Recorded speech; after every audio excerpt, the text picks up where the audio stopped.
Hi, I'm Alex Evans. This is my Sunshine Coast Price Tag franchise, and I also have the Australia Fair franchise as well. The versatility of the business model, that's what I like about it. It's like having two businesses in one. You've got the hairdressing and then you've got the retail, so if one goes up, the other, you can work both sides of it. Well, that dual model of business was never more evident than in COVID. We closed the salon for staff wellbeing as well as other reasons.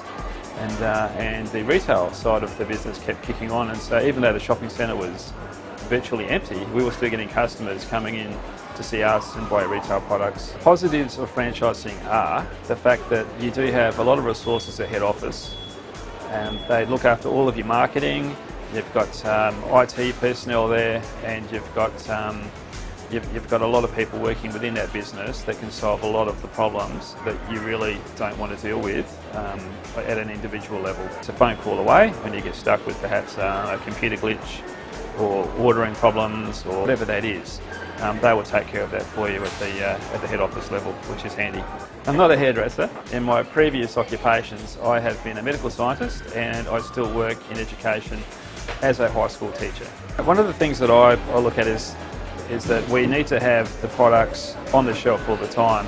So if somebody runs out and they want it that day because they've got something going on that afternoon or that night or the next morning, we want to have it there for them, so they don't have to go online and wait 2 or 3 days for it to turn up by courier. Customers like to come in and talk and touch and feel some of the products, but they do like to chat to staff and talk about it and talk about their hair and work out what's best for them. The type of customers we mostly see are women between 20 to 50 age group. That's not excluding anybody else, we get all types through here. But one thing that really has taken off probably in 2020 was the hair colours.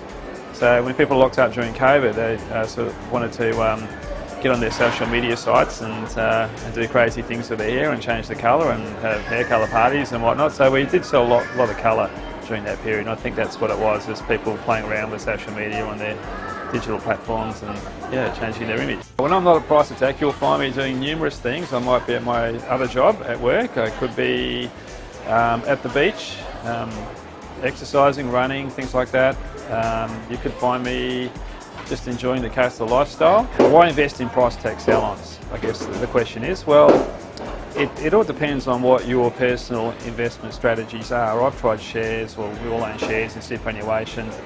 I also own property, but that locks up your money and doesn't give you a great deal of cash flow. If you want to establish something that gives you some cash flow, then a business model like Price Attack will work well, because you can actually invest less to get higher returns, not without risk, but generally speaking, you are going to get better cash flow.